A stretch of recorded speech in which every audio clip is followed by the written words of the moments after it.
importante lembrar que o NUVIC é o Núcleo Vida e Cuidado, grupo de núcleo de estudos e pesquisas sobre as violências, que nesse semestre que tem essa roda de conversa já faz alguns anos, algumas edições. Essa edição, ela é uma edição especial, assim, porque estamos em parceria com o nosso núcleo irmão, que é o Alteritas, representado aqui pela professora Angélica, que o Alteritas e o Nuvic já têm uma caminhada junta faz algum tempo. E esse ano agregamos o GERGE, que é o Grupo de Estudos de Educação e Relações de Gênero da Universidade Federal do Rio Grande do Sul, que nesse momento está representado pela professora Jéssica. Então, não falarei sobre a nossa trajetória do grupo, porque, enfim, já fizemos isso na outra. Quero só acusar a presença da professora Patrícia de Moraes Lima, que ela é a coordenadora do NUVIC, eu sou o vice-coordenador, e estamos aqui para darmos conta dessa roda de conversa. A roda de conversa que iniciou os trabalhos foi extremamente potente, e aí chegamos hoje com a nossa roda de conversa do NUVIC, que o título será, Minha mãe não pode falar nada que meu pai fica bravo. Violências de gênero a partir do olhar das crianças. Quem vai conversar conosco já está presente, Jéssica Tairane de Moraes, que é do GERGE, né? Atualmente doutoranda no PPGEDU, que é o Programa de Pós-Graduação em Educação da Universidade Federal do Rio Grande do Sul. Vou passar brevemente aqui algumas informações a respeito da Jéssica, que eu acho sempre importante, né, que a gente pontue, localize quem é a pessoa que está falando conosco. Conheci a Jéssica nesse último ano, quando eu e a Angélica estávamos afastados para o estágio pós-doutoral, e coincidiu que eu, Angélica e também Jéssica éramos orientados pela mesma pessoa, a professora Jane Felipe, que foi quem abriu esse ciclo de debates. Então, a Jéssica é licenciada em Pedagogia pela Universidade Fevale, está fazendo doutorado na Universidade Federal do Rio Grande do Sul, como eu falei agora há pouco. O mestrado dela também foi na Universidade Federal do Rio Grande do Sul, na linha de pesquisa Educação, Sexualidade e Relações de Gênero, no eixo temático Infância, Gênero e Sexualidade. Então, muito se aproxima do nosso eixo de discussão. Ela é professora de Educação Infantil da Rede Municipal de Novo Hamburgo e de São Leopoldo. Membro da diretoria do Sindicato dos Professores de Novo Hamburgo e do colegiado do Fórum Permanente de Educação, também de Novo Hamburgo. Integra o GERG, né, que eu falei agora há pouco, que é o Grupo de Estudos e Pesquisas em Relações de Gênero, e também o GEIM, que é o Grupo de Estudos em Educação Infantil e Infâncias da Universidade Federal do Rio Grande do Sul.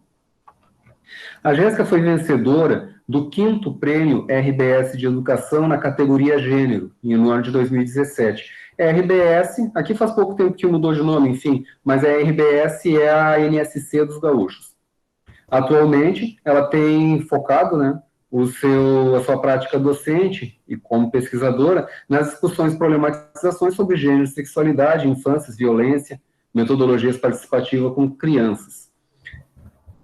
Depois dessa breve introdução e apresentação da Jéssica, eu passo a palavra para ela. Mais uma vez eu peço que todos os microfones fiquem desligados, as câmeras também durante a apresentação. As questões podem ser levantadas durante a fala da Jéssica através do chat e depois também com a interlocução quando nós chegarmos no momento de fazer discussão após a fala da Jéssica. Então, gostaria de agradecer a presença da Jéssica e já te passo imediatamente a palavra. Muito obrigado, Jéssica, por estar aqui conosco. Fecho minha câmera e meu microfone agora e a palavra é tua. Bom, então, boa noite. Agora que já escureceu, acho que eu posso dar boa noite, pelo menos aqui tá escuro já. A todas as pessoas, eu estou bem contente de estar aqui, de poder participar, de trocar, de compartilhar e também de poder aprender, né? Porque a gente sempre aprende um pouco mais toda vez que a gente compartilha. Eu agradeço ao professor Alexandre Bella, à professora Angélica, pelo o convite. E eu vou iniciar aqui agora, então, o meu compartilhamento de tela. Vamos ver se vai dar certo aqui.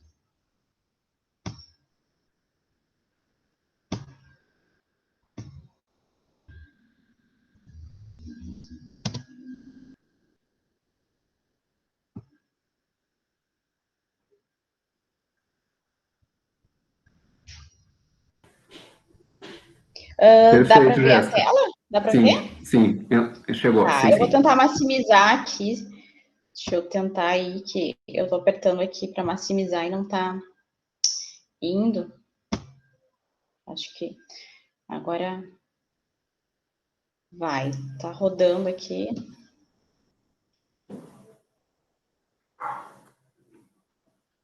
Agora eu acho que vai. Entrou. Agora já foi. Tá bom. Deixa eu ver como é que eu saio disso daqui.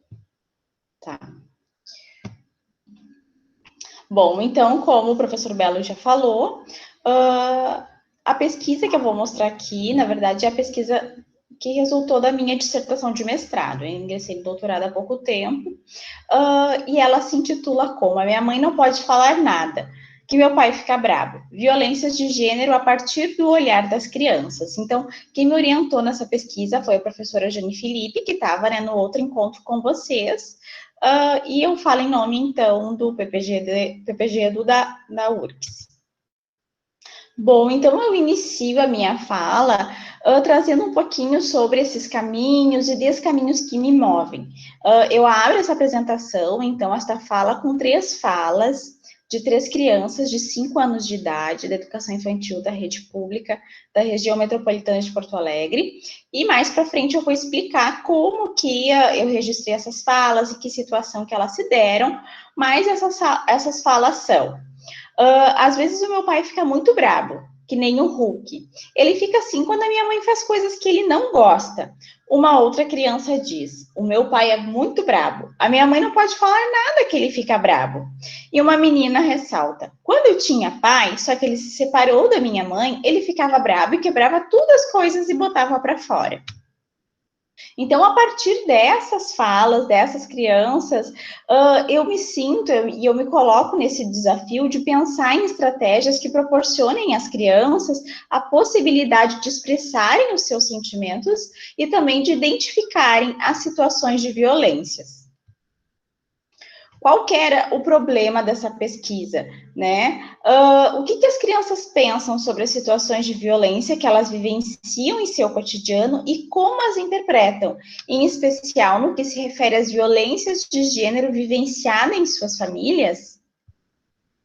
Não vou ler todos os objetivos aqui, mas vou ler só o objetivo geral, então, que foi acolher o que as crianças trazem em relação às situações de violência que elas vivenciam em seus lares, especialmente no que se refere às violências de gênero, a fim de buscar estratégias para auxiliá-las na resolução de conflitos por meio do diálogo, dentro do princípio da equidade de gênero, né? E nessa pesquisa, então, eu me pautei nos estudos de gênero, nos estudos culturais, assim como em referenciais que falavam sobre a importância da participação infantil nos processos de investigação.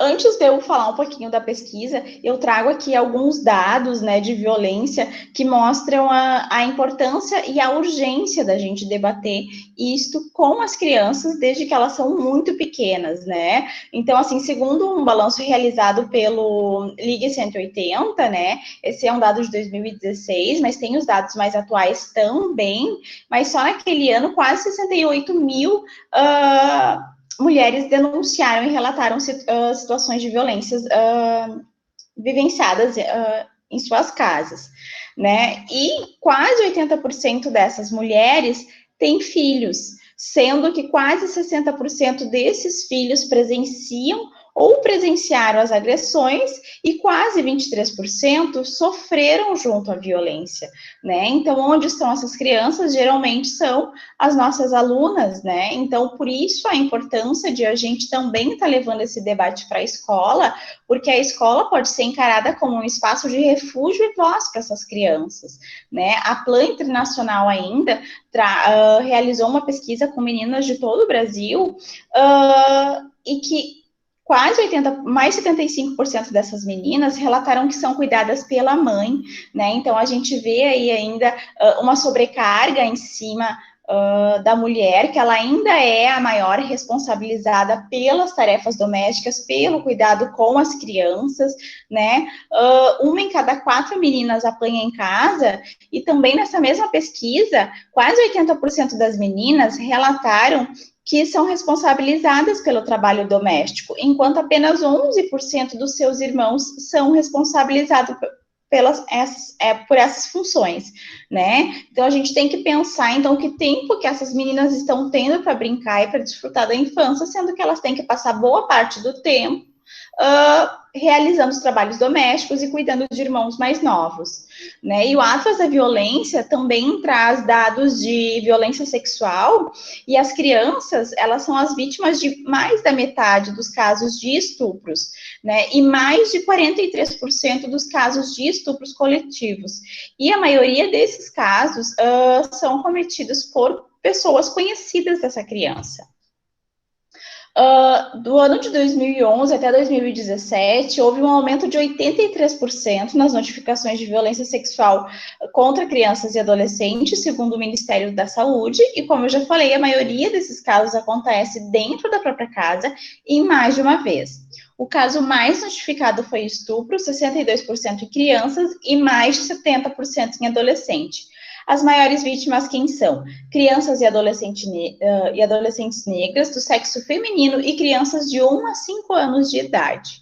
E quem violenta, a maioria são homens, né? Então, crianças de 1 a 5 anos de idade são crianças que ainda estão na educação infantil, e se a gente não oferece condições para essas crianças conseguir reconhecer, nomear e até mesmo denunciar essas violências, como que elas vão encontrar um refúgio dentro da própria casa, se é dentro da própria casa que acontecem essas violências, né? Só que ao pesquisar com as crianças, eu tive algumas surpresas no caminho, porque as crianças me relataram violências para além das vividas por suas mães, narrando também as violências contra elas próprias.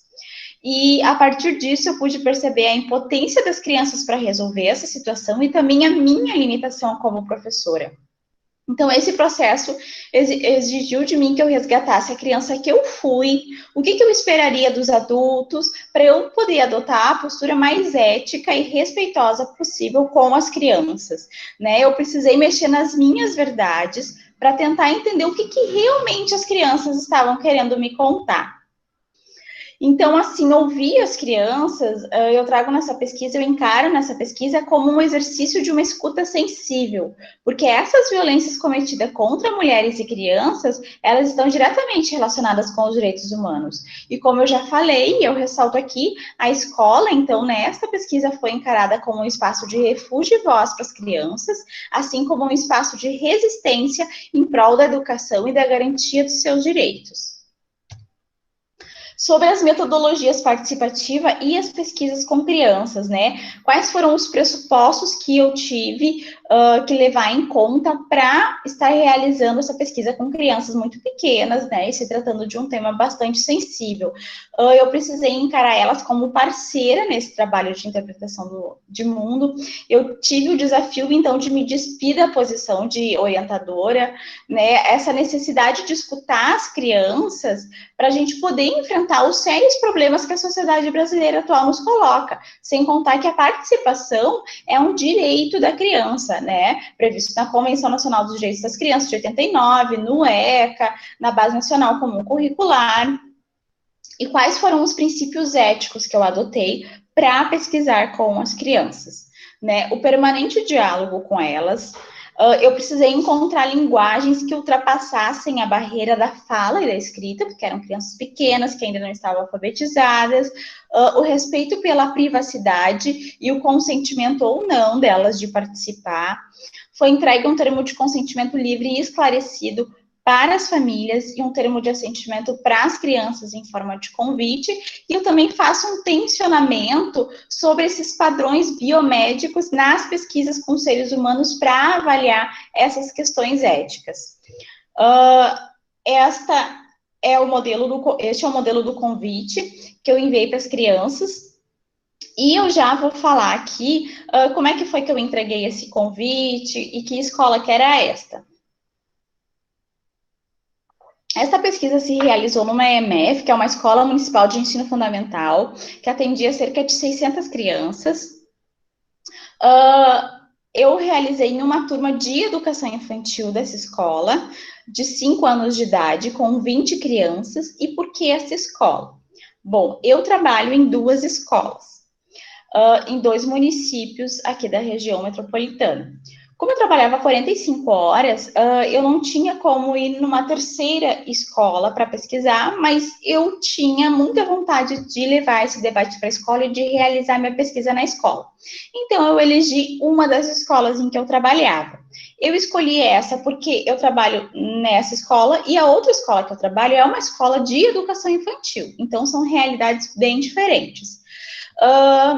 Então, como essa escola atende quase 600 crianças. E as crianças de educação infantil no MEMEF, muitas vezes, elas ficam invisibilizadas naquele espaço, né? Porque tem muitas crianças, o foco acaba sendo as crianças maiores, a alfabetização, e as crianças da educação infantil simplesmente estão ali. Então, eu achei interessante ouvir essas crianças, e também essa escola, ela está inserida em um contexto de grande vulnerabilidade social. Né? Então, eu realizei um processo que eu resolvi chamar de sondagem, né? Como eu era professora, eu resolvi, então, antes de realmente aplicar a pesquisa, realizar, então, esse processo que eu chamei de sondagem para ver qual que seria a estratégia mais adequada para levar esse debate para as crianças, né? Então, eu já ressalto aqui que pode ter facilitado eu ter o aceite das famílias, pelo fato de eu trabalhar na escola e as famílias já me conhecer. Talvez se eu fosse uma estranha naquele campo, eu fosse enfrentar mais resistência por parte das famílias. Mas, enfim, o que foi essa sondagem? Eu levei para as crianças várias imagens de super-heróis e super-heroínas. Sentei com elas em roda e botei todas as imagens viradas no centro da roda. E fui pedindo para as crianças ir desvirando aquelas imagens e me contar o que elas sabiam sobre aquele super-herói, sobre aquela super-heroína, se eles conheciam, se não conheciam, né? Tinha o Homem de Ferro, Homem-Aranha, Mulher Maravilha, enfim, tinha a imagem do Hulk também. Lá pelas tantas, quando saiu o Hulk, eu perguntei para as crianças, né, se elas conheciam, elas diziam que sim, eu perguntei o que ele fazia, e daí uma criança disse, quando ele fica muito bravo, ele quebra todas as coisas. Daí, então, eu perguntei para as crianças, e vocês conhecem alguém que é como o Hulk? Então, uma criança diz, às vezes o meu pai fica muito bravo, que nem o Hulk. Eu questiono ela por quê. E a menina fala, ele fica assim quando a minha mãe faz coisas que ele não gosta. Então, aquelas falas que eu apresentei lá no início são falas deste momento aqui, que vocês vão ver aqui, que eu trago o diálogo completo.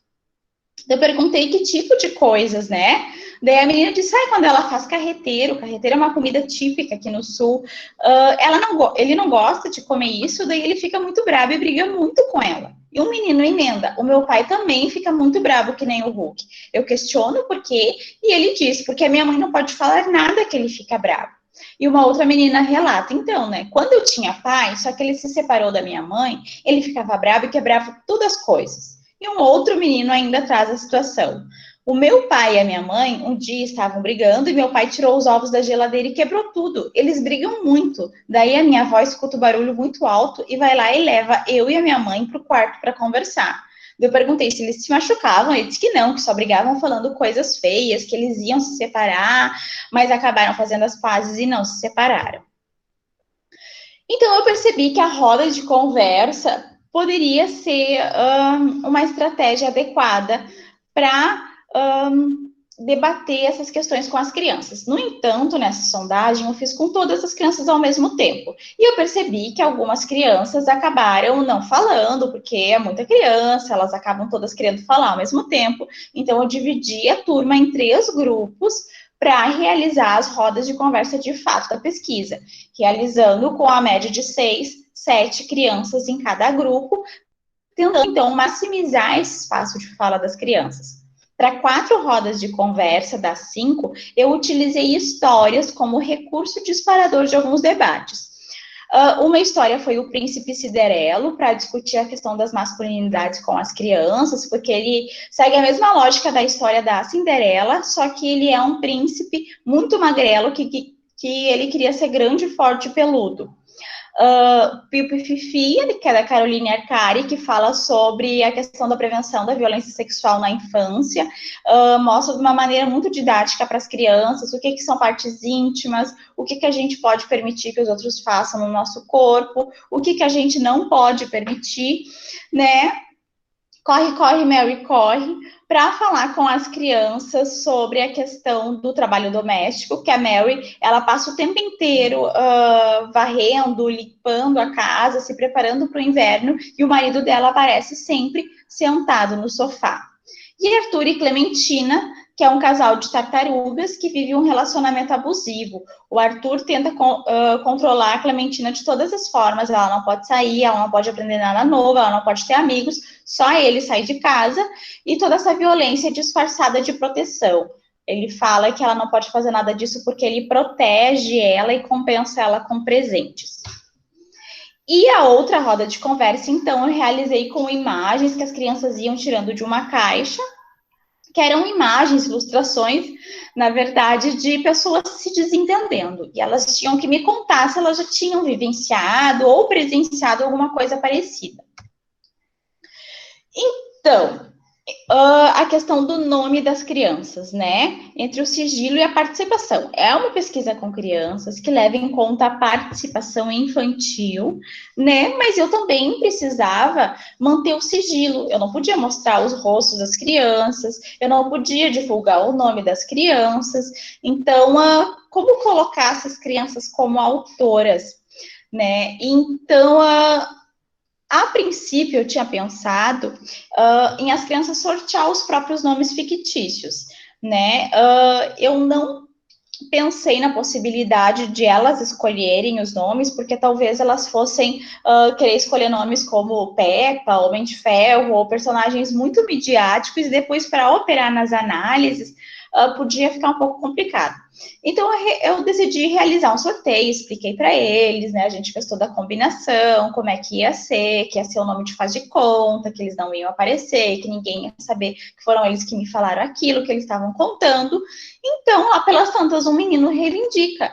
E daí ele se senta assim na cadeira e fica bravo, cruza os braços e me diz: eu não gosto dessa história de mentiras, tu vai inventar que foi outra pessoa que disse o que eu falei. Daí aí que eu falei, né, que eu precisei mexer nas minhas verdades e estar nesse permanente diálogo com as crianças, porque mesmo que eu pensei em todos, né, os passos da pesquisa, eu planejei, enfim, mas a criança me fez uma reivindicação e eu tive que pensar numa estratégia de mexer nisso, né? Então a gente fez um acordo. Como elas não poderiam aparecer, elas iam fazer um autorretrato para eu apresentar elas no corpo da pesquisa, e como não ia ser o nome de verdade delas, elas iam dizer um pouquinho quem elas são, com quem que elas moravam, o que elas faziam quando elas não estavam na escola, como elas se viam, né, quem elas eram, elas podiam me falar um pouquinho. Então, aqui eu trago um exemplo de como é que ficou, então, a apresentação dos sujeitos na pesquisa, né? Então, em cima um nome sorteado com um autorretrato e ao lado uma breve descrição das crianças, né? Eu vou ler o primeiro aqui como exemplo, que o Carlos disse assim: eu sou quase mais inteligente que o meu irmão. Eu moro com a minha mãe, o meu pai e o meu irmão. E a minha avó mora na casa de trás.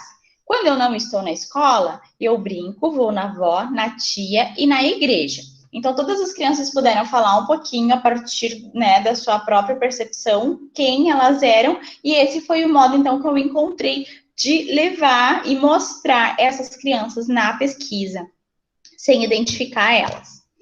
Né? Só que eu também tive alguns embates na pesquisa, né? Porque muitas vezes o que acontece? Na pesquisa com crianças, a gente acha que é tudo poético, né? A gente romantiza muito, só que a gente tem muitos desafios de pesquisar com crianças, né? Então, assim, o horário que eu chegava para realizar as rodas, geralmente era o horário que as crianças estavam na pracinha, né? Então, elas já estavam mais agitadas, então eu tinha que fazer algumas combinações com elas.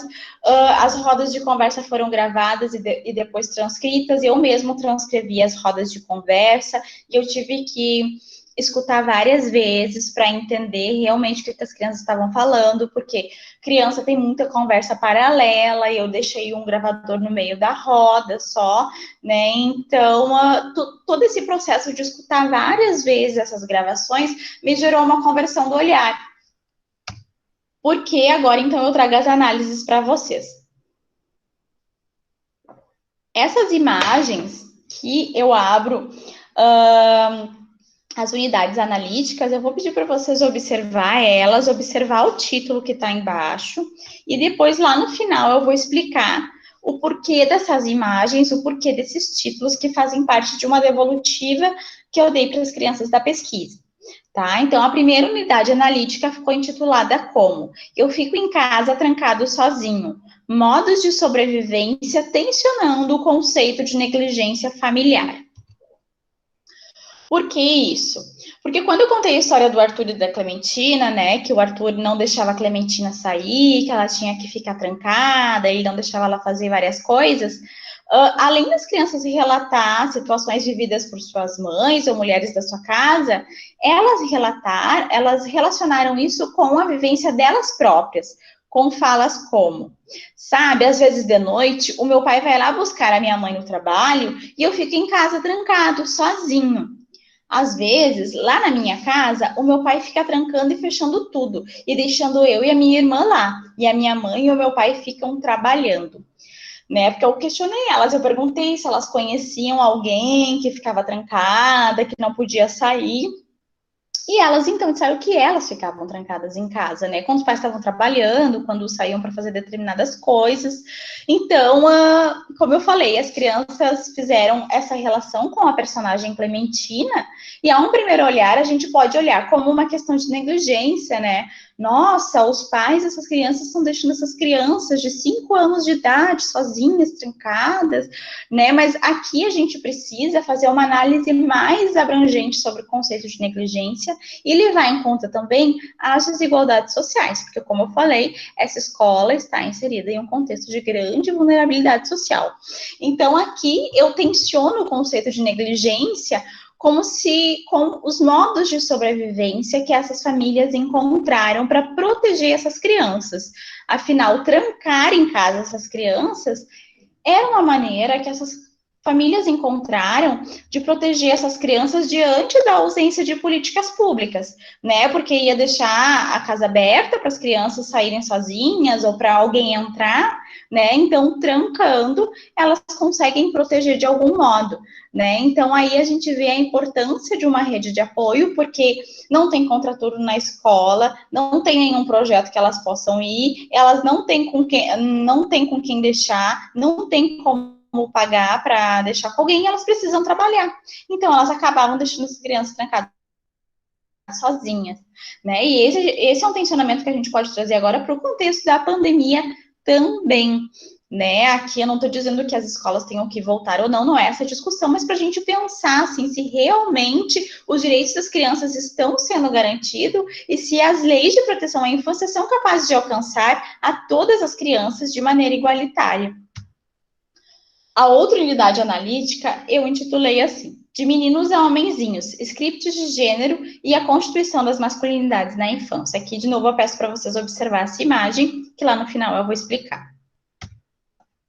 Bom, ser corajoso, valente, racional, não chorar, todos esses acabam sendo scripts de gênero esperados de meninos, né?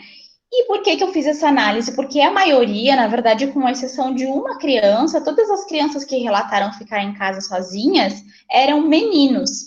Então, aí a gente pode fazer uma relação com a questão da masculinidade hegemônica, né? Porque como aos meninos são atribuídos esses scripts de ser corajoso, valente, racional, e às meninas são atribuídos scripts de fragilidade, que elas são consideradas mais sensíveis, indefesas, carentes de proteção, talvez isso seja uma das justificativas para as famílias acabarem se encorajando mais a deixar os meninos sozinhos em casa e não as meninas. Né? Só que eu também fiz a análise das crianças sozinhas em casa como um ritual de passagem. Utilizei esse conceito da Débora Sayão, que é como se fosse uma espécie de preparação que antecede a fase adulta, né? E fazer com que os meninos assumam esses riscos e se comportem como homenzinhos, que não têm medo. É uma violência contra os meninos, né? Essas constantes regulações que os meninos passam são situações de maus tratos emocionais em relação a eles, né? E por eles não falarem de sentimentos, a violência muitas vezes acaba se estabelecendo como uma linguagem. Então, aqui eu trago também a importância da gente contemplar os meninos nos debates feministas. Porque eu falo que talvez só ressaltar o quanto a masculinidade hegemônica é ameaçadora, talvez só isso não dê conta de tensionar essa discussão, mas sim, então, de abarcar os meninos e perceber que essas regulações que eles passam também se trata de uma violência. Quando eu contei a história do príncipe Cinderela para as crianças, né, depois do final, eu perguntei o que elas achavam, né, o que elas achavam que era ser forte. Então, todas as crianças trouxeram relatos. Ai, que ser forte é ser bem musculoso, é treinar, é comer comidas saudáveis, né? Treinar pesado, com pesos, fazer musculação. Que aqui eu faço, então, uma sessão dessa unidade analítica que eu intitulei assim: eu acho que ser forte é ser bem musculoso, sobre os rituais de passagem para o processo de adultização. Aí eu falei invertido, eu falei aqui. Eu falei esse aqui antes, mas tá trocado, era um do outro que aqui, então eu falo desse processo de ritual de passagem dessa masculinidade hegemônica, né? O quanto ainda a questão da força está atrelada a um certo tipo físico, né? Então aqui é da importância da gente tensionar com as crianças e mostrar que força se refere muito mais a uma postura de coragem, de determinação, do que a um tipo físico, né? Uma outra sessão dessa unidade analítica foi: quando eu tinha pai, ele ficava brabo e quebrava todas as coisas, a provisoriedade paterna. Esse conceito da provisoriedade paterna, a gente escreveu ele para falar dessa figura paterna com caráter transitório que aparece e desaparece em determinados da vida da criança, porque ela falou quando ela tinha pai, só que o pai dessa criança não estava falecido, o pai e a mãe só haviam se separado, né? Então a gente pode ver essa questão do abandono paterno, que acaba sendo uma violência contra a mãe e contra a própria criança, e que muitas vezes, quando ocorre a separação entre o casal, também ocorre um rompimento com as crianças, né? E tem mais de 5,5 milhões de crianças que não têm o nome do pai no registro de nascimento. O Felipe ainda traz um outro relato que ele diz: a minha mãe não deixou ir visitar o meu pai, porque, tipo, a namorada do meu pai apagou as fotos do meu irmão pequenininho do celular do meu pai. Daí agora eu não vejo mais meu pai, só por chamada de vídeo, né? Mas eu não queria ir na casa dele, eu queria que ele fosse lá na minha casa. Eu não quero ir lá porque a namorada do meu pai apagou as fotos do meu irmão e eu fiquei brabo. Então aí a gente também pode perceber essa falta de aceitação de filhos de relacionamentos anteriores por parte dos parceiros e parceiras atuais, né? E que muitas vezes a paternidade ela é negligenciada em nome de uma rivalidade entre as mulheres. A outra sessão dessa unidade analítica eu intitulei assim: alguém já mexeu nas minhas partes íntimas, sobre o silenciamento dos casos de abuso, né, de violência e abuso sexual contra crianças. Esse foi um relato que uma criança trouxe quando eu contei a história do Pipi Fifi, né? Que ele ensina ali quais que são os toques do sim, quais que são os toques do não, o que são partes íntimas, né? E conforme eu fui contando a história, eu fui perguntando se as crianças se identificavam com aquelas situações, até que eu mal termino de falar e o Arthur se manifesta. Ele disse: isso já aconteceu comigo. E eu pergunto: o que aconteceu com ele? Alguém já mexeu nas minhas partes íntimas. Quem? Eu questiono. Um moço desconhecido. E ele disse que não era para contar para ninguém. Onde tu estava quando isso aconteceu? Lá no beco brincando. E como ele era? Ele era grande ou pequeno? Grande. E o que foi que ele fez? Ele mexeu no meu bumbum. Com o que? Eu pergunto. Com a mão. Por fora ou por dentro da roupa? por dentro da roupa. E tu contou para alguém? Para minha mãe. E ela fez o quê? Eu pergunto. Ela foi lá e brigou com ele, bateu, até matou ele. E isso aconteceu de novo? Eu pergunto, ele disse que não. Daí eu converso com ele, disse que ele fez muito bem em contar para alguém, né? Mas diante dessa situação, eu pude perceber a ansiedade e o impulso de coragem do Arthur para falar, porque ele demonstrava claramente assim os sintomas de ansiedade, ele se mexia muito, dava para ver que ele estava aqui com o buço suado, então ele realmente estava inquieto e querendo falar aquilo, e foi possível perceber que essa criança passou por um processo de silenciamento, né? Uma vez que o que não é dito não existe, se ninguém falasse sobre isso, se abafasse esse caso, é como se isso não comprometesse a heterossexualidade do Arthur, né? E a gente também precisa refletir que, embora os homens, os meninos, eles tenham muitos espaços de poder, locais de fala, privilégios sociais, esse silenciamento deles habita o campo das emoções, né? E a Jane Felipe também traz que as crianças muitas vezes são vistas como inocentes, bondosas, dessexualizadas, e isso só reforça para a gente a importância da formação de professores e professoras para abordar desde a educação infantil a educação sexual nas escolas, porque a educação sexual é justamente isso, né? Abordar com as crianças noções de consentimento, o que são partes íntimas, para as crianças ter condições de reconhecer, nomear e denunciar essas violências. A outra unidade analítica eu intitulei assim: se a minha mãe mexer no dinheiro sem autorização do meu pai, ele arranca os pedacinhos dela. Então, aqui eu trago a imagem de novo. Quando eu contei a história do Arthur e da Clementina, além das crianças se relacionarem, como eu mostrei ali mais no início, que elas ficavam sozinhas em casa, elas também trouxeram alguns outros relatos, como o Daniel, que ele disse: eu conheço alguém que sempre não deixa a minha mãe sair, o meu pai. Porque a minha mãe sempre quer sair para gastar dinheiro com comida, e meu pai não deixa porque ele sempre sai para trabalhar. Agora o meu pai está trancando as portas de casa e o portão também. Daí para sair só se a gente pular pela janela. Sabe, a minha mãe é bem safadinha, porque ela pega o martelo para abrir a porta, mas ela não consegue abrir. Mas eu podia roubar as chaves e abrir tudo? Eu tive essa ideia. E daí eu pergunto qual que é a opinião dele sobre isso que o pai faz, de trancar a mãe, não deixar ela sair. E daí ele responde: eu não acho certo. O meu pai ficou bem bravo e disse que se a minha mãe mexer no dinheiro sem autorização dele, ele arranca os pedacinhos dela. Então, aí a gente pode ver um caso de violência psicológica e violência patrimonial, né? A gente pode ver essa questão também da violência e do sexismo benévolo, que é essa violência disfarçada de proteção, e que o Daniel, ele se coloca também numa posição de protetor ou daquele que tem a possibilidade de ser o herói e salvar a mãe. Porque, ao mesmo tempo que ele percebe que a atitude do pai não é correta, ele também julga a mãe quando ela tenta pegar um martelo para sair dessa situação, dizendo que ela é safadinha, mas que ele podia, então, tentar roubar as chaves para abrir, né? Então, querendo ou não, essa postura do pai acaba sendo um modelo de masculinidade a ser seguido, e o Daniel me contou isso de uma forma muito tranquila, uma forma super natural, né? E a gente também pode aqui fazer uma discussão de que a família muitas vezes acaba sendo um espaço que tensiona a infância e coloca, então, sob suspensão alguns dos seus direitos.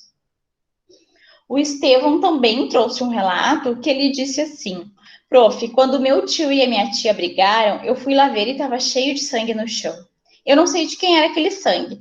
Daí a minha tia chamou a polícia e ela foi lá e prendeu ele porque ele brigou com ela.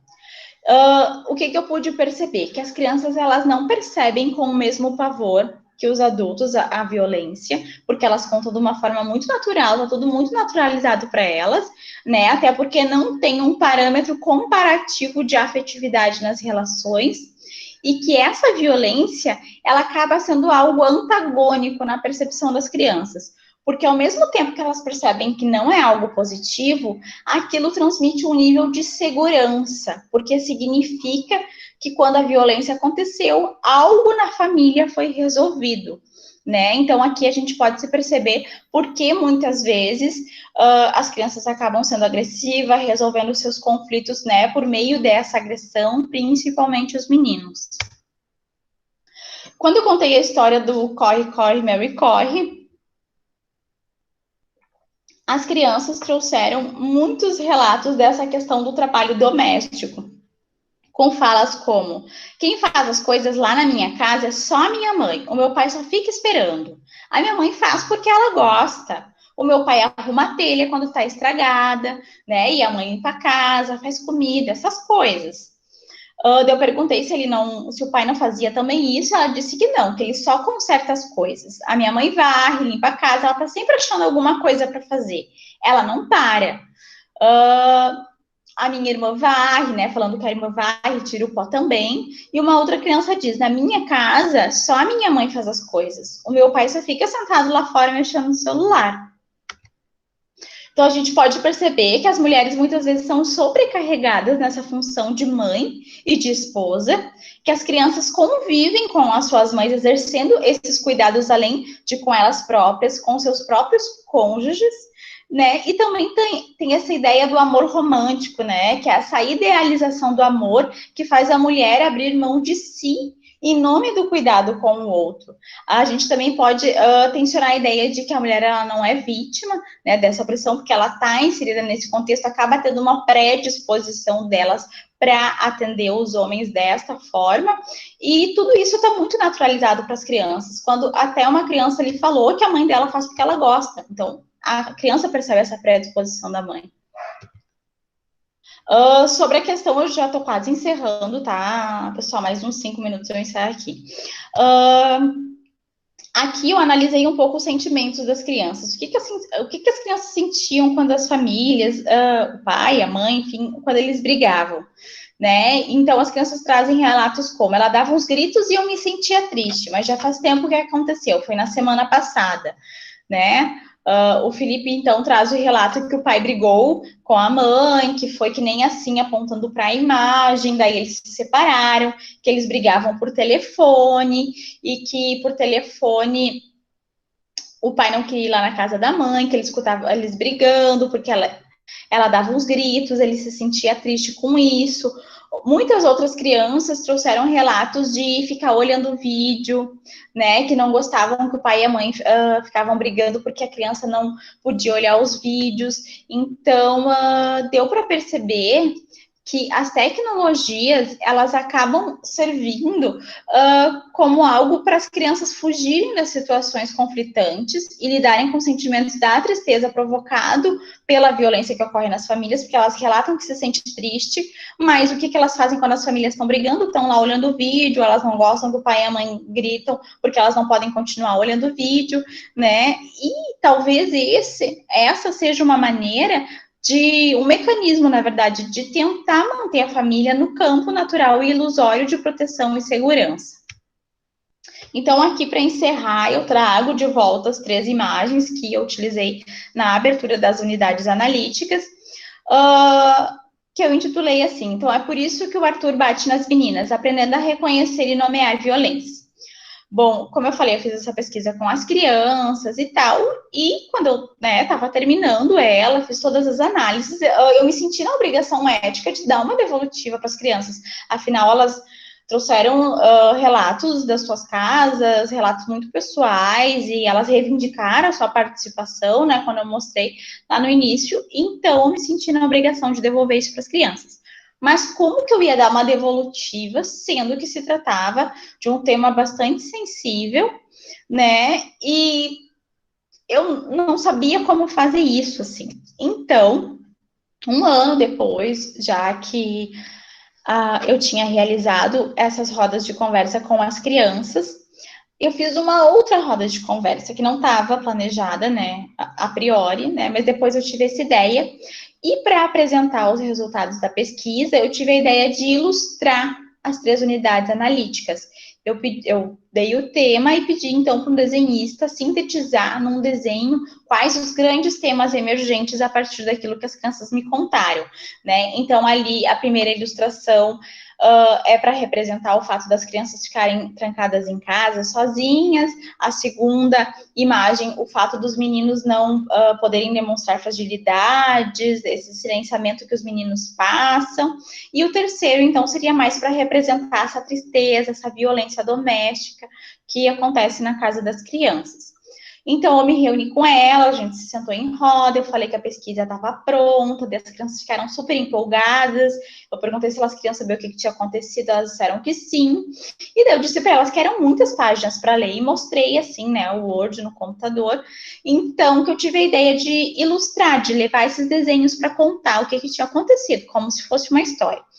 Então, eu disse isso aqui antes de eu contar, eu queria que as crianças me ajudassem a dar um nome para esses desenhos, né? Para elas também ajudar a nomear essas unidades analíticas.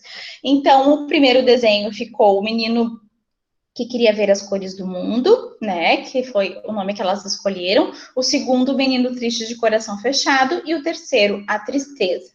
Então, eu estava conversando com elas, né, contando tudo o que tinha acontecido, e a intenção nem era, assim, que produzir, digamos, mais dados para pesquisa ou que elas trouxessem mais relatos, era simplesmente devolver e contar o que aconteceu com aquilo que elas tinham me falado. E elas me interrompem e começam a falar mais situações de violência, isso que já tinha se passado um ano, e eu não era, não tinha mais contato, assim, com elas como eu tinha quando elas estavam na educação infantil. Elas já estavam no primeiro ano. Então, as crianças trouxeram mais relatos como: o meu pai brigou com a minha mãe e deu um empurrão nela. Agora eles se separaram. E eu fico uma semana com um, uma semana com o outro. E o Arthur emenda: o meu pai deu um tapa no rosto da minha mãe e ela reagiu e empurrou ele. E em seguida, a Milena argumenta: então é por isso que o Arthur bate nas meninas. Então, a partir disso, eu pude perceber os impactos da roda de conversa na vida dessas crianças e que esse processo de pesquisa fez com que essas crianças reconhecessem com mais facilidade as situações de violência, né? E também pude perceber essa capacidade mais aguçada de relacionar e entender as consequências da violência no momento que a Milena argumenta que, então, o Arthur bate nas meninas na escola porque ele vê o pai batendo na mãe em casa. Então, assim, para onde que essas vozes infantis nos levam? Então, aqui eu falo um pouquinho sobre esses ecos que reverberam por uma educação de combate às violências, né? Eu encerro dizendo, então, que eu me sinto responsável por aquilo que eu digo e pelo que eu faço com o que as crianças me contaram, que eu considero um ato ético-político que me permite redimensionar a minha própria prática como professora, né? E a grande questão que fica é o que vai ser feito com tudo isso que as crianças me contaram. Então, eu digo que é possível propor algumas ações que possam contribuir para a garantia dos direitos das crianças e que esse debate está lançado e que as crianças merecem e precisam vivenciar e ter bons exemplos de justiça, de equidade e de paz. Seria isso, então. Obrigada pela atenção e desculpa se eu fiquei atropelando tudo aqui, falando muito rápido. Eu vou interromper o meu compartilhamento. Deixa eu ver se eu consigo aqui.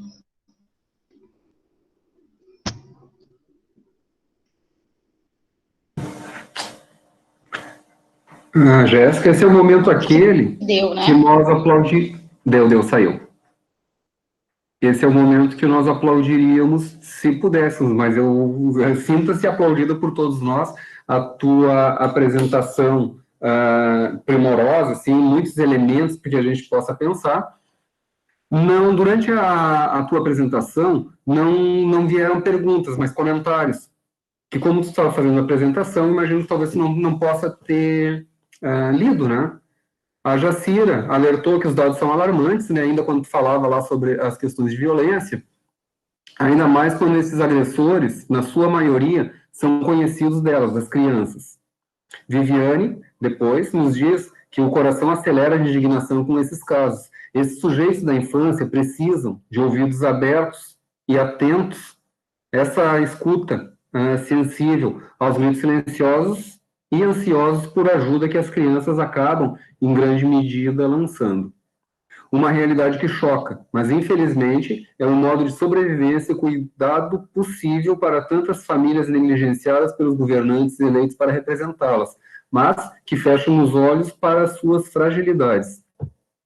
Esses foram os comentários que surgiram durante a tua fala. Agora, nós temos tempo para alguns questionamentos.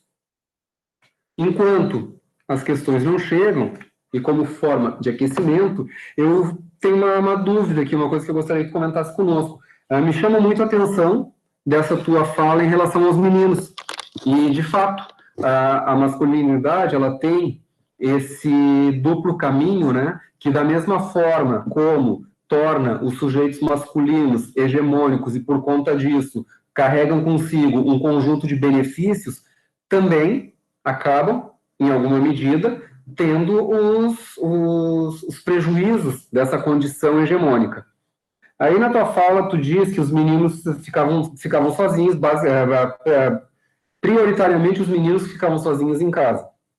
Aí tem duas questões. Uma, eu não sei se tu vai saber, tá, porque transitou pela pergunta, assim, ó, que destino davam as meninas para que elas não precisassem ficar presas em casa, no momento que os pais saíam. E a outra pergunta, e daí é que me interessa saber, é se em algum momento tu conseguiu,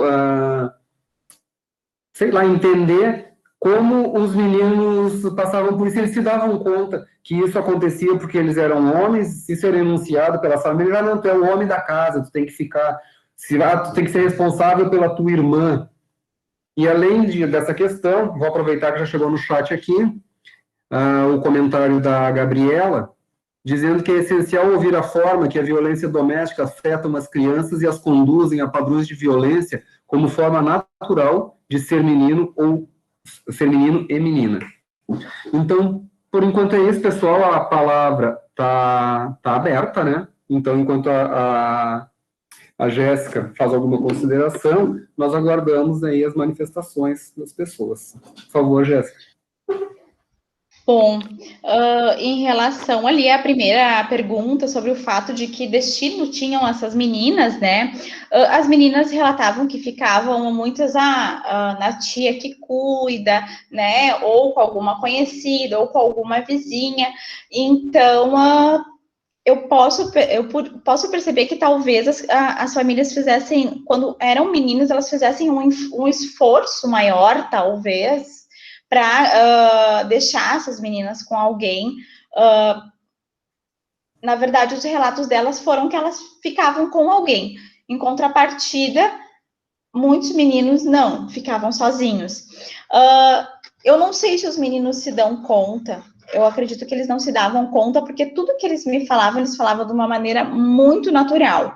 Talvez eles dissessem, eu não tenho medo de ficar sozinho, né? Eu já sou grande, eu já tenho 5 anos.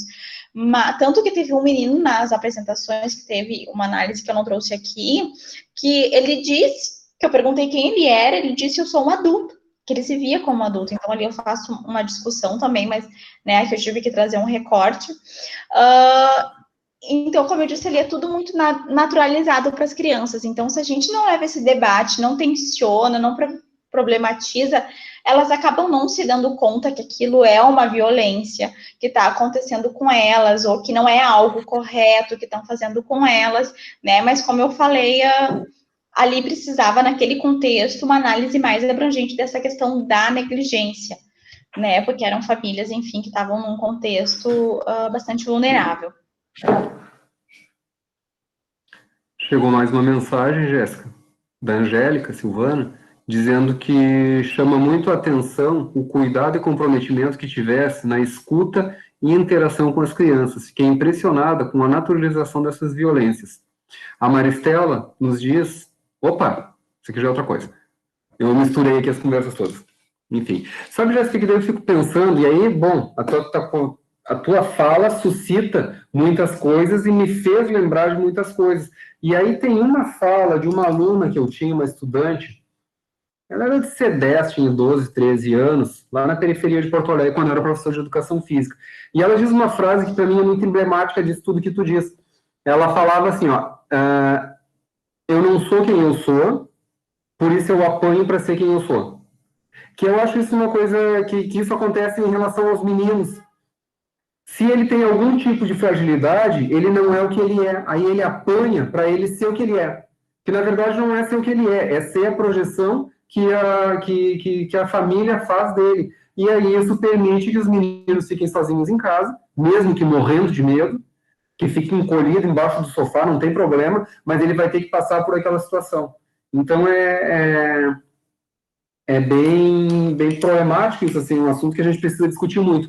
Quando eu fiz o meu levantamento sobre as pesquisas que tratavam sobre meninos e maltratos emocionais, no banco de teses e dissertações, o único trabalho que faz essa articulação é o teu, de toda a pesquisa, da pesquisa que eu fiz. Depois eu procurei em outros lugares também, não existe essa articulação entre maus tratos emocionais e violência em meninos. Porque, e aí o que eu penso a respeito disso? Que como os meninos não podem ter emoções, porque não faz parte dos scripts de masculinidade, nem passa pela cabeça de fazer pesquisa relacionando meninos a maus tratos emocionais. Tu não pode pesquisar uma coisa onde ela não existe. Claro que isso é simbólico, a gente sabe que existe, mas enfim, foi o que depreendeu dessa conversa. Tem uma outra colocação, como bem foi pontuado, o que não é dito não existe. Se não ouvirmos, não ouvirmos essas pesquisas, não teremos consciência da existência da violência na vida das crianças. E aí é um agradecimento da Gabriela. Assim, não sei, tu ia falar, pode falar depois. Assim, tu estava falando também, e eu lembrei da fala do menino, que eu não vou falar o nome dele, porque eu não lembro do nome fictício, para não acabar falando o nome verdadeiro dele. Do menino que relatou a situação de violência, né, ali, de abuso.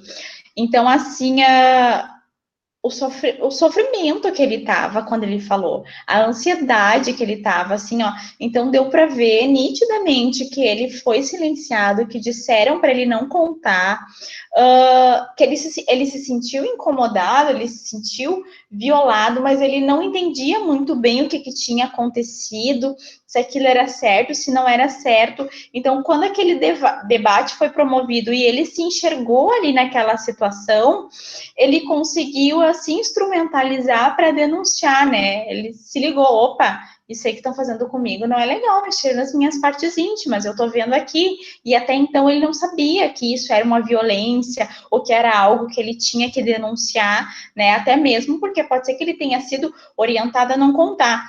E outra coisa que eu não falei, que pode ser que alguém tenha ficado com a curiosidade, eu levei essa situação para a coordenação da escola, né? Eu trabalhava lá, mas eu estava enquanto pesquisadora, né? Eu tinha que, digamos, ter essa separação, mas essa era uma situação que eu precisava contar. Então, só que essa pesquisa eu realizei de outubro a dezembro, essas rodas de conversa. Isso já era ali final de novembro, mais ou menos. Então, eu levei essa situação para a equipe diretiva e elas ficaram, assim, muito receosas de não saber como abordar com a família. Elas disseram, mas tu vai ter que estar junto para falar. Eu digo, não, eu fico junto. Só que, assim, todas as vezes que eu fui procurar, vamos marcar a conversa com a família do fulano, ai, me chama depois, porque agora eu tenho conselho de classe. Claro, era final do ano, tava, né, tudo muito corrido na escola. Daí no outro dia que eu fui chamar, a gente pode marcar a conversa com a família do fulano agora. Daí, não, mas essa semana tá muito corrido, me lembra a semana que vem. Então, assim, e foi, o ano acabou ali, né, 2 semanas depois, e isso ficou assim, sem se resolver, né? Então, eu passei para a prof dele do primeiro ano também, mas assim, a gente vê assim que tem assim essa falta de preparo nas escolas para estar levando isso para as famílias até quando acontece uma denúncia, né? Então precisa ter essa questão dessa formação também, né, dos docentes para se sentirem preparados, para se sentirem seguros, para saber como abordar com as famílias quando acontece o caso de uma denúncia que a criança faz, né?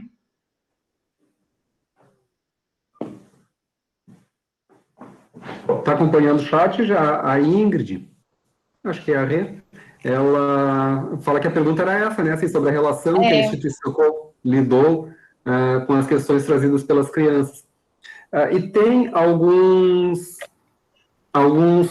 textos, agora não vou saber te dizer exatamente qual, e que daí fala, assim, sobre a necessidade de formação inicial, porque muitas vezes uma denúncia que a escola venha a fazer em relação a maus tratos emocionais ou um abuso que não deixe marcas na carne, que isso é importante.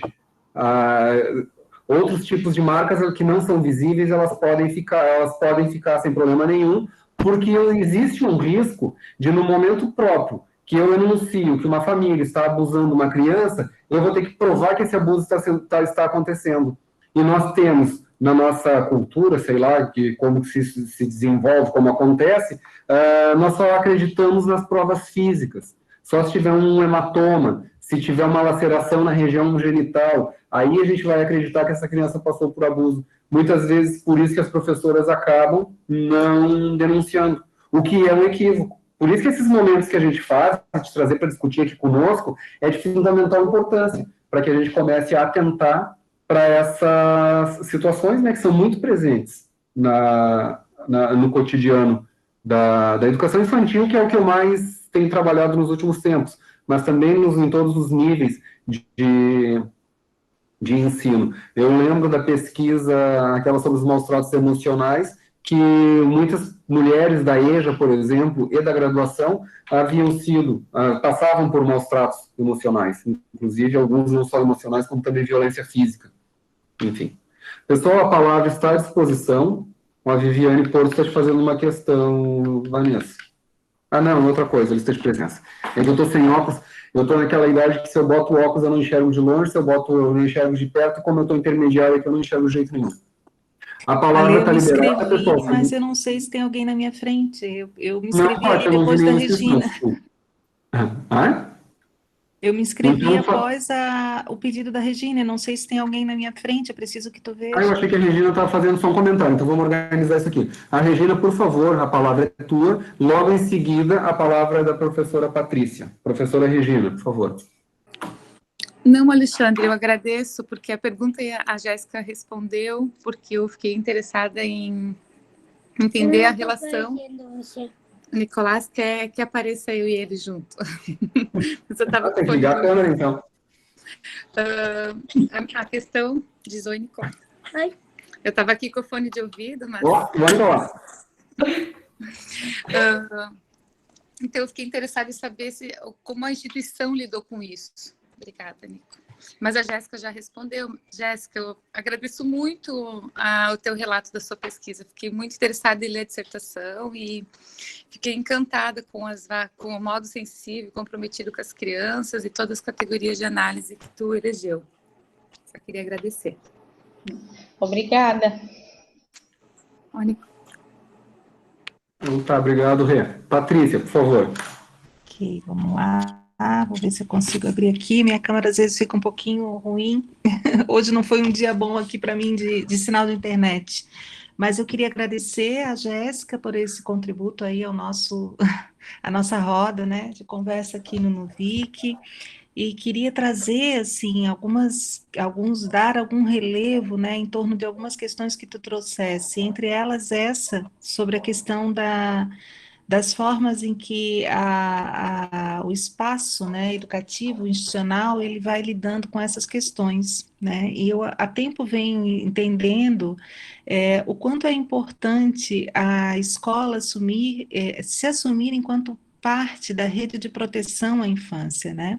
Então, existe um lugar aí, um vazio, vamos dizer assim, que historicamente foi sendo construído por uma, vamos dizer assim, uma fragmentação entre as lutas, né, em torno dos direitos e as conquistas que nós fomos tendo, né, no âmbito da legislação, das políticas de atendimento à infância, e a própria ideia de rede de proteção, né, os protocolos dos municípios, a relação com os conselhos tutelares, e a escola, ela acaba fazendo parte desse processo, mas de uma outra maneira, né? Então, é muito difícil que os professores e as professoras compreendam essa gramática, compreendam esses sinais também que vêm por parte das crianças, né? Que vêm por parte das famílias, e a escola tem um papel fundamental na construção dessa leitura, né? Por quê?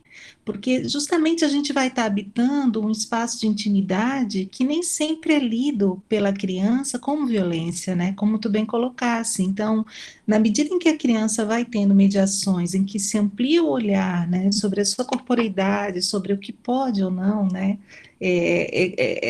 essa relação que vem com o seu próprio corpo, aí tem um lugar fundamental, né, a escola. Então, eu entendo, Jéssica, que a tua apresentação, ela nos coloca também em diálogo com esses, né, com esses horizontes que nós precisamos também desbravar, né? Eu sempre digo isso e uso esses espaços públicos para reafirmar a importância de processos formativos na rede que trate sobre a questão dos direitos, né? Porque tratar dos direitos no âmbito dessa luta que vieram pelos movimentos sociais, né, diz respeito a pensar sobre as violências, pensar sobre isso, né, que vem no campo do enfrentamento jurídico normativo, né, em torno disso. Por exemplo, eu estava lembrando que, como educadora social, que fui na década de 90, no caso eu, né, como psicóloga, atuei na rede, trabalhei com as crianças nas ruas, o quanto a gente enfrentava problemas com a justiça, né, que acabava constituindo um olhar altamente normativo em torno das relações, por exemplo, de violência que sofriam meninos, sobretudo os meninos, né? A própria discussão sobre o estupro, né? A ideia do que é o crime do estupro, ele não poderia ser configurado numa relação, por exemplo, com meninos, né? E eu vim a descobrir isso na época, isso era muito complexo, porque, veja, não se sustenta, né, juridicamente essa violência por se compreender que isso ocorre a partir de um outro, né, uma outra relação em torno da própria questão sexual mesmo. Então, existem questões que são da ordem do absurdo, né, e que nós precisamos enfrentar, né, e que atravessa esse campo de aproximação. Eu queria lembrar para as pessoas que estão também fazendo, e para a própria Jéssica, né, da tese da Silvia Rocha, né, do MUVI, que vai construir uma tese onde ela vai trabalhar a relação entre justiça e educação, né? A relação de proximidade desse campo, dos discursos jurídico-normativos, no campo mais do sistema da justiça, e a relação com a educação, né? Que eu entendo que ali a Silvia também traz esse contributo e vai na direção do que a Jéssica aqui, de uma forma muito sensível, né? E muito aprofundada também, já traz na dissertação. Eu queria te agradecer, né? Dizer que foi muito bom te ouvir hoje, acho que é uma contribuição muito grande para pensar isso tudo e considerar, né, essas questões para a gente continuar pensando aí no âmbito também da formação de professores, né? Obrigada. Obrigada, eu quem agradeço a oportunidade. A Gabriela falou ali no chat, agora eu consigo olhar, né, que a escola se assumir como parte de proteção da infância.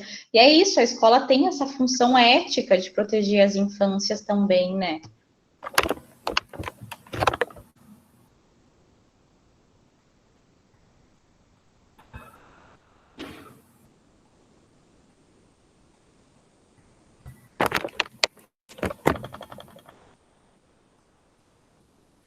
Isso, oi, vocês estão me ouvindo, pessoal?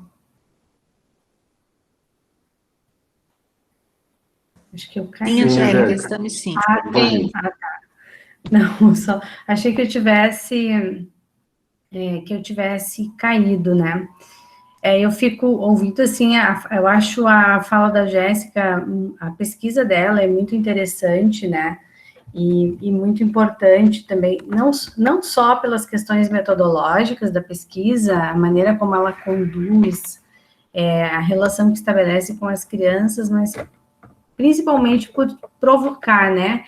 Primeiro, ela mostra que é possível, sim, a gente fazer esse tipo de pesquisa com crianças, né? E que é um tipo de pesquisa difícil, porque é um tema extremamente complicado, e a gente precisa fazer de modo que as crianças se sintam bem em participar, né?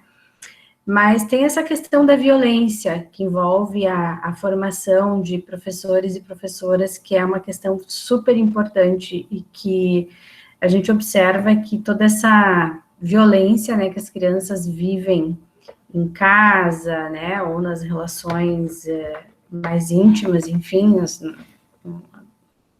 principalmente a violência doméstica mesmo, o quanto ela está naturalizada, né, e o quanto, então, a gente, né, nosso trabalho dentro da sala de aula, o quanto isso pode fazer a diferença na vida dessas crianças. Não que a gente vá salvá-las, né, e vai resolver esse problema, é óbvio que não, porque a gente sabe que precisa de toda uma rede de proteção, uma rede articulada, né, políticas públicas articuladas, inclusive, para poder garantir, né, tentar garantir pelo menos proteção às crianças, mas a formação de professores e professoras, ela é um ponto muito importante para nós, né, do curso de pedagogia, porque tem muitas configurações dessas violências que a gente percebe trabalhando nas disciplinas sobre gênero e sexualidade, que é uma disciplina que eu e o Alexandre Bello a gente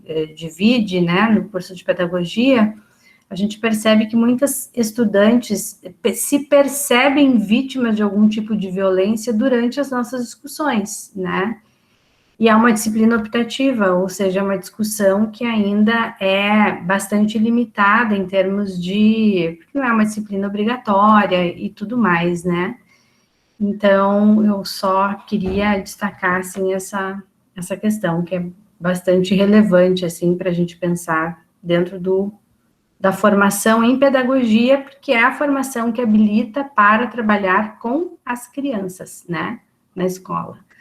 Então, tem esse diferencial também, né. Angélica, eu tinha caído, porque acabou a bateria do meu Note e eu não vi que estava acabando. E daí eu entrei de novo pelo celular, tá? Daí Tá certo, Jéssica. Mas peguei o início e o final da tua fala. Eu acho que mais ou menos tu deve saber do que eu estou falando, porque tem a ver com toda a nossa discussão, né, no grupo, sim. A questão da formação de professores e professoras. Não sei se tem mais, Alexandre. Pois é, estou aqui. A não sei palavra se tem esteja à disposição. Não tem inscrições, não tem mais. Então, eu tenho um comentário aqui da Luciana, né, que devemos ter um olhar preparado para detectar e lidar com tais situações, que são essas de abuso e de maus tratos emocionais, esse conjunto de sofrimentos, se dá para dizer assim, que as crianças acabam tendo que enfrentar, e é sempre muito importante que os adultos estejam presentes, né, para dar suporte nesse momento. Tem uma pesquisa que nós participamos, eu, Angélica, Jéssica, com outros colegas que falarão aqui também nessas rodas de conversa, que eu nunca sei o nome, que é Informar para Proteger, enfim, que trata sobre isso, que precisamos informar. A Jéssica, além de ter feito a pesquisa, na minha leitura, ela fez um trabalho muito importante com essas crianças. Não só de deixar claro que elas falassem, que isso é fundamental, é necessário, né, que a criança possa contar das suas coisas e que tenha alguém que faça a escuta atenta disso, mas também de informar, de dizer, mesmo que esse livro do Aqui Pode, Aqui Não Pode, tenha sofrido algumas críticas, ele é um material muito potente que podemos trabalhar, né, para tentar identificar e dizer para as crianças assim, que existem, que o corpo dela é dela, não é um local público. E isso é uma coisa que a gente tem que aprender e precisamos discutir. Não é só um recurso retórico, assim, não, teu corpo é teu, não, o corpo realmente é da criança. Por que os adultos ou as pessoas entendem que podem, por exemplo, passar a mão no cabelo de qualquer criança, beijar o rosto de qualquer criança, sem a devida autorização? Então, são coisas todas que nós, professores e professoras, precisamos tratar com nossas crianças. O Gustavo aqui fez uma colocação. Está conseguindo ver o chat, Jéssica? Não? Então eu leio para ti. Acho que aí está o ponto. É importante a escola como parte da proteção da rede, mas o ponto é saber lidar, detectar, informar para proteger, sair do campo do tabu. Amanda nos diz. A Jéssica passou pela questão da pandemia. Sabemos que o índice de violência doméstica explodiu durante a pandemia. Acredito que esse vai ser um desafio quando as atividades retornarem. ou as crianças virão com um repertório de acontecimentos, se dá para usar esse termo, muito grande. Passo para ti, Jéssica. Posso só fazer uma intervenção antes? Intervenção Sim. não, né? A intervenção é pesado, mas não, eu estava pensando assim também tem uma coisa que é, de repente, também a expectativa das crianças na relação com a pesquisa, né? Porque muitas vezes nesse tipo de pesquisa há uma expectativa no papel do pesquisador e da pesquisadora, né, na discussão de determinadas temáticas, enfim, né. Eu estava lembrando daquele caso que tu levaste até a coordenação, né. Então, na verdade, é um tipo de pesquisa que eu acho que nos coloca num outro lugar, assim, enquanto pesquisador e pesquisadora, né, de sistemas tão delicados e que envolvem um tipo de violência, né, que ao mesmo tempo a gente abre a escuta e ao mesmo tempo precisa ser denunciado, levado a conhecimento, né, dos responsáveis, enfim, então estava pensando aqui, né, não sei se tu sentisse isso das crianças, né, Jéssica, de perceber que existia, não sei como é que elas te viam, né, em relação a isso, como alguém que pudesse escutá-las, ou não, como é que foi essa experiência nesse sentido, assim? E antes, Jéssica, só um segundinho, só para organizar. Tem mais uma última coisa aqui, e aí que a Ana, ela fala sobre o livro, né? Eu não sei se ela está fazendo uma afirmação ou uma pergunta, mas eu coloco para ti de qualquer forma, se pudesse falar do livro Pipo e Fifi, que trata disso, de toque sim, toque não. Aí uma afirmação, então tá. Obrigado, Ana. Mas, Jéssica, se tu puder comentar sobre o livro, eu acho que seria potente aí para que as pessoas que não conhecem ainda acabem conhecendo. E para o grupo que está aqui presente, eu faço uma proposta também, porque a Jéssica já acabou a bateria do Note dela, agora ela está no celular que dificulta um pouco. Então, a Jéssica agora eu passo a palavra para ela faz a fala dela, e enquanto ela fizer a fala, as pessoas podem se inscrever aqui pelo chat ou mandar suas considerações. Quando ela encerrar a fala dela, nós encerramos as inscrições para irmos nos encaminhando para o final da nossa roda de hoje, certo? Então, eu passo a palavra para a Jéssica. Bom, eu vou começar ali pelo que a Angélica falou, daí eu vou tentando fazer uma costura. Assim, eu percebi que as crianças, elas tinham, digamos, uma maior facilidade para relatar para mim aquelas situações do que para outras pessoas, né? Porque depois eu passei para a professora aquelas situações que elas falaram, né? E enfim, era algo que elas nunca tinham comentado, até porque talvez nunca foi oportunizado esse espaço e tal. Eu também dei uma devolutiva para a escola, e quando eu dei a devolutiva, assim, a coordenadora, enfim, ela se emocionou e tal, porque daí ela percebeu ali, né, naquele momento da devolutiva, que como a gente precisa desses processos de formação, como a gente precisa estar atento, como a gente precisa, então, assim, assumir essa função ética de proteção das infâncias, né, em relação a essa questão que as crianças ficam sozinhas em casa. Ninguém sabia na escola que as crianças ficavam sozinhas em casa, no contraturno, a questão do abuso. Então, assim, eu pude ver também que depois dessa pesquisa, depois da devolutiva, parece que a educação infantil ali nessa escola, parece que eles passaram a ver, digamos, com mais importância, com mais cuidado, a educação infantil ali. Porque, como eu falei, no MEMEF, uma escola de ensino fundamental, com 600 alunos e alunas até o 6º ano, e com 2, 3 turmas de educação infantil, a educação infantil acaba ficando meio escondida, até o local onde a sala é mais retirado, assim, né? Então, eu percebi isso nas crianças e também dei essa devolutiva, né, para a escola, caso alguém tivesse ficar em dúvida. Como o Bela falou, eu também desenvolvo um projeto, eu falo com as crianças sobre essas questões de gênero e sexualidade desde 2015. Eu também faço formações mostrando questões mais práticas, como abordar isso, mas eu queria destacar aqui, eu não sei, assim, quem é docente de educação infantil ou não, mas que muitas vezes a gente pensa que a gente precisa de uma história específica para abordar um tema, né? Ou que a gente precisa desenvolver uma proposta específica para discutir.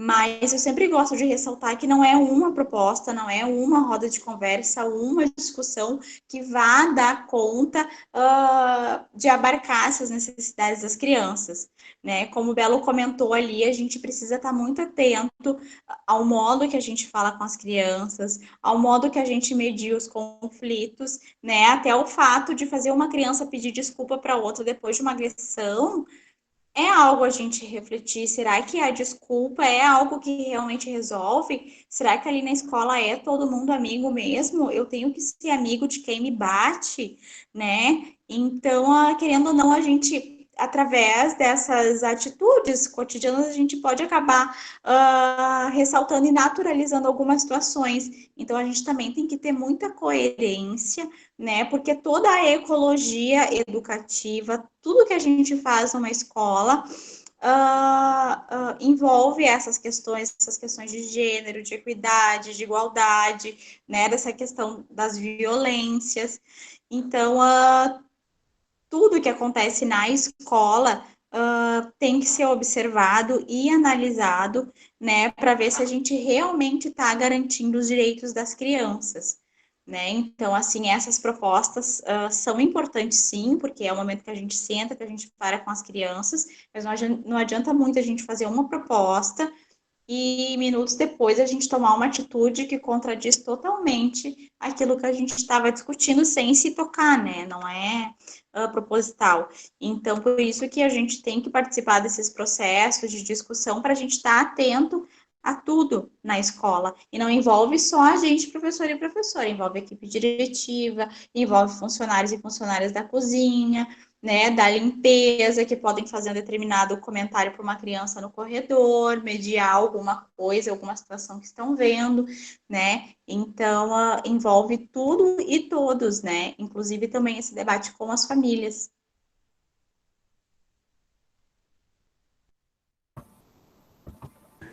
Então, Isso. Vai lá. Angélica, por favor. Não, pode assumir. Eu só não chegaram questões nessa última fala da Jéssica, chegaram algumas considerações. Então, a Gabriela nos diz que a aproximação do isolamento da pandemia traz tensões que com certeza estarão nas narrativas das crianças. Temos que estar presentes para dar suporte, como foi colocado. A Luciana nos diz daí a importância da formação continuada para o trato com as questões que envolvem violência contra a criança. A Angélica comenta sobre a potência da sua pesquisa. A Luciana nos diz que a escola sozinha não é capaz de mudar tudo. Todavia, ocupa um lugar muito importante diante deste problema, podendo ser ela a ajudar que a criança tanto espera, mas não consegue buscar sozinha. Gabriela nos diz que o vínculo gerado pela tua ação compreendida e cuidadosa profissional é fator essencial para a liberdade e segurança na fala da criança. A Angélica concorda com a Luciana. A Jacira nos diz que você indica na tua pesquisa que tem um projeto, implica com as questões de gênero e sexualidade com as crianças, como você percebe sobre o alcance ao longo desses anos. Acho que a Jéssica acabou falando exatamente sobre isso agora. A apropriação dos conceitos para poder agir consciente e mediar o diálogo. Parabéns, Jéssica. A Viviane nos diz, penso que essa temática dos tipos de violência, assim como questões de gênero e raça, devem ser discutidos na elaboração dos planos políticos pedagógicos das unidades educativas. E, por fim, para reflexão, para pensar e tal, as ações do nosso cotidiano. Essas foram as colocações que foram postas no chat enquanto a Jéssica fazia a sua última fala. Como eu havia sugerido que fizessem questões nessa última fala da Jéssica para que a gente fosse encaminhando a nossa roda de conversa para o fim, eu imagino que podemos em que nós podemos, eu estou rindo que a Jacira escreveu, nós podemos ir encaminhar, né, para o final do nosso encontro, lembrando que em breve teremos a nossa próxima roda de conversa, que será divulgada. Vi que aconteceram alguns problemas com o link, que as meninas estavam discutindo aqui durante a fala. Faremos o máximo esforço para que isso não se repita no próximo encontro. Já posso alertar que do primeiro encontro para esse, muitos problemas foram resolvidos. Ainda estamos muito incipientes na elaboração de rodas de conversa através dessa plataforma. Então, desculpem-nos. O motivo de estar sendo gravada essa sessão de trabalho é porque depois ficará à disposição no espaço do Nuvic, no YouTube, para que as pessoas possam acessar. Gostaria de agradecer a todas e todos e todes, enfim, que estão aqui presentes, especialmente a Jéssica, por sua fala que suscitou, assim, tantos momentos de reflexão. Me despeço aqui de todos, passo a palavra para a Jéssica, para ela fazer a sua despedida. E, mais uma vez, agradeço, Jéssica. Muito obrigado. Bom, então tá, eu agradeço, então, por esse momento de troca, de partilha, né, de aprendizado também. A gente sempre aprende um pouco mais quando compartilha, né, e debate com as pessoas. Então, muito obrigada, espero ter contribuído. Se alguém ficou com alguma dúvida ou quer saber mais sobre o projeto que eu desenvolvo, ou tem interesse, digamos, em informação mais específica para professores para essa parte prática, daí pode me contatar por e-mail, depois vocês podem disponibilizar, que daí eu respondo, tá certo? Mas seria isso, muito obrigada também pelo convite, professora Alexandre, professora Angélica, foi muito bom estar aqui com vocês. Então tá, agradeço a presença de todos mais uma vez. Angélica, alguma colocação final? Ou Jacira?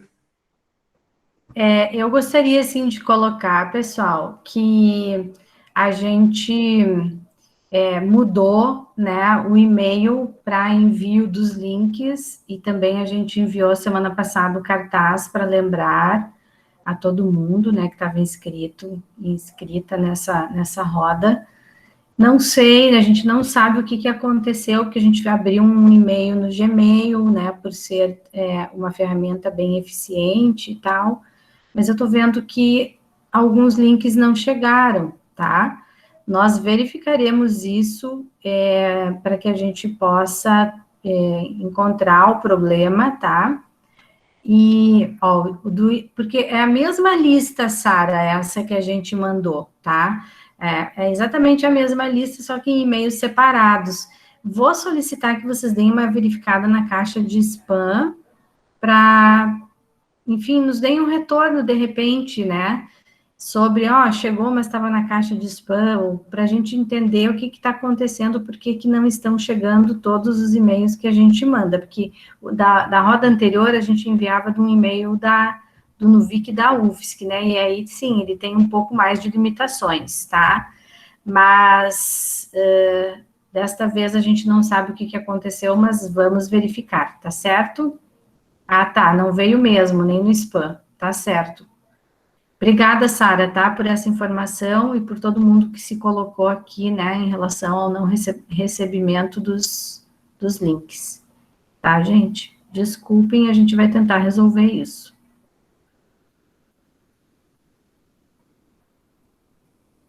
Muito obrigada, pessoal. Beijo para todo mundo. Boa noite. Obrigada, Jéssica, querida. Obrigada, boa noite. Então, agora eu desligo, né?